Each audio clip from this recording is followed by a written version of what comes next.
10 days after the announcement, Jackson and Rowe eloped. She was living in, I think, a one-bedroom apartment in Van Nuys, next to a liquor store. She suddenly jumped on a plane, went to Sydney, Australia, where Michael was performing, and they're married. And that was it. A few days later, Rowe returned to the States, but not to Neverland. He buys her a house in Franklin Canyon in Los Angeles for $1.27 million. She moves into the house. He moves into Neverland. So their marriage, again, is very, it's similar in one regard to the marriage to Lisa Marie, is that they simply didn't live together. In February 1997, Rowe gave birth to a boy they named Prince Michael. Mrs. Jackson's father was named Prince, and so it is a family name. Jackson carried his son Prince off to Neverland. Rowe returned to the house in Franklin Canyon. Maybe a very friendly relationship, it may even be a loving relationship, but it's not a relationship in the traditionally accepted meaning of the word. She calls it doing her friend a favor, but that girl's entire apartment was a shrine to Michael. Her feelings for him went a lot deeper than friends. In April 1998, Rowe did her friend another favor. She gave birth to Jackson's second child, Paris Catherine. Michael couldn't wait to get the baby home. Reportedly, Jackson's behavior was bizarre. He grabbed the child, cut the umbilicus, and ran off with the kid so the kid would be bonding with him. Michael loved playing daddy. He's great. He's absolutely great. I mean, I happened to walk in the room and there's Prince sitting in the chair and he's having breakfast and Michael was feeding him. He's absolutely wonderful. And he's so outgoing, Princess, and such a loving baby. He has all this love to give. Michael spends a lot of time with his kids. It's a very loving relationship, and I've been there when, in the morning when the kids wake up and they run to, their father, and it's hugging and kissing him, and I love you, Daddy, and, and he says, I love you more. But things weren't so cool between Michael and his wife. In October 1999, Jackson and Rowe divorced. The split was amicable. Neither Michael nor Debbie offered any explanation. Being married in this family is extraordinarily difficult.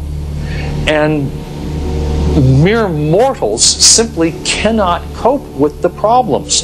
Debbie could not cope with it, but that doesn't mean that she didn't love Michael. Rowe reportedly kept her home and received a multi-million-dollar settlement. Coming up, baby fever. Michael claims it was his sperm, but a lot of people dispute that. By late 1999, the Peter Pan of pop, Michael Jackson, was a father. But if performing on stage came easily, raising two kids was no fairy tale. Jackson wanted to give his children, Prince Michael and Paris, a normal upbringing. That was easier said than done. One evening in June 2000, shopper Wendy Spale found a little blonde boy alone in a Los Angeles mall. The poor little thing was just sobbing, I can't find my daddy, I want my daddy, I want my daddy. So I took him by the hand and I said, come with me, I'm going to help you find your daddy. And at that very moment, it was the most bizarre thing. Another family, couple, kind of literally swooped in and grabbed the boy from me and took off running. Wendy ran after the couple. We got to the Sam Goody music store and there was a crowd gathering there. A man opened the door and he's dressed wrapped literally head to toe in a white sheet, and all you can see of him, you can't see his face, all you can see is this white sheet surrounding his entire body, including his face, and he's wearing these big aviator sunglasses. The man was Michael Jackson. He says, who found him? And this family literally shoved me out of the way, got in front, positioned themselves in front of me and said, we did. And he grabbed them and said, get in here, and the doors closed. And I didn't know what had happened, but, in my gut, I felt like at least the boy was where he was supposed to be. That wasn't the end of Jackson's problems. In October 2001, Michael released yet another album titled Invincible.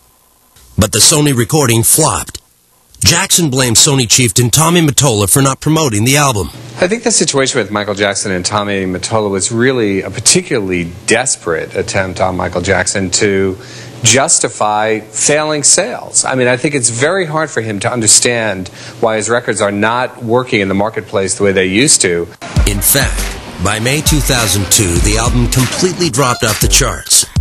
2 months later, Michael joined Reverend Al Sharpton and attorney Johnny Cochran at an artists' rights rally in Manhattan. Jackson accused Sony and Mottola of racism. Tommy Mottola is the president of the record division.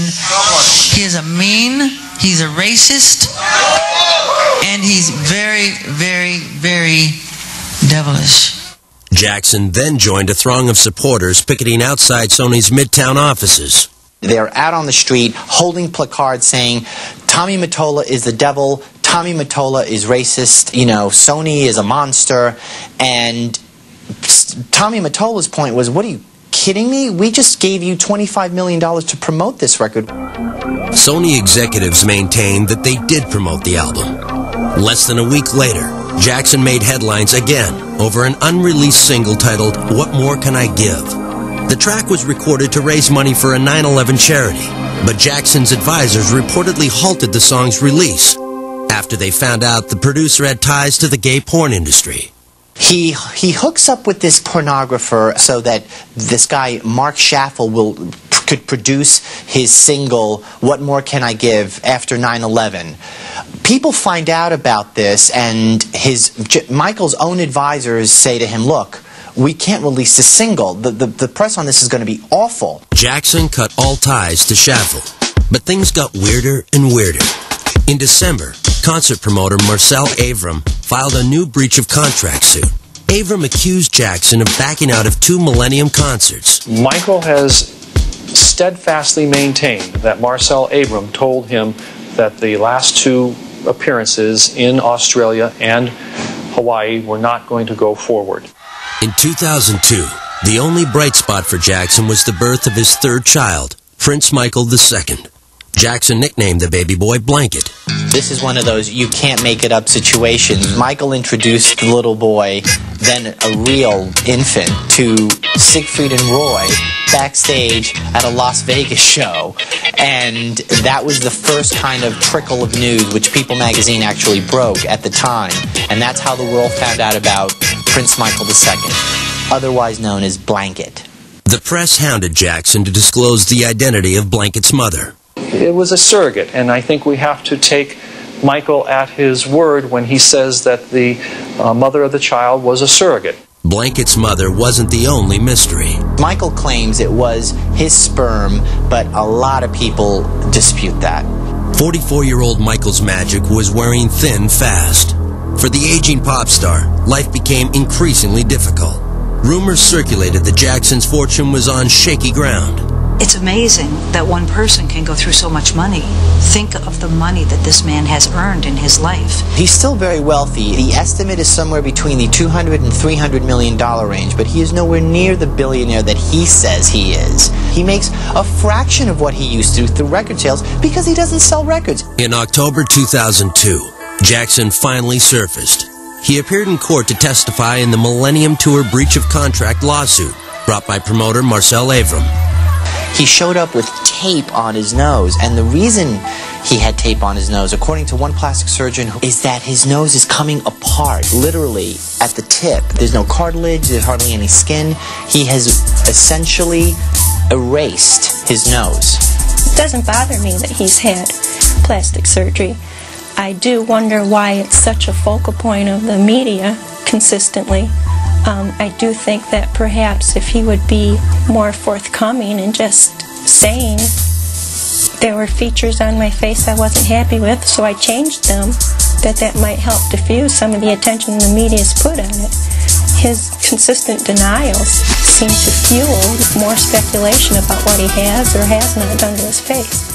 He's made a change, but still, forget the way he looks, because you don't judge a person by what's on the outside. You judge him what's on the inside. But Michael's appearance was hard to ignore, especially when Jackson made funny faces at the court photographer. Only Michael Jackson can be part of a lawsuit, appear in court, and have everyone forget what the lawsuit was about. The proceeding became even more of a circus when Jackson called in sick. He said it was because of a spider bite. It is Michael Jackson, and he lives He lives to be strange. That's part of his gig. That's part of his act.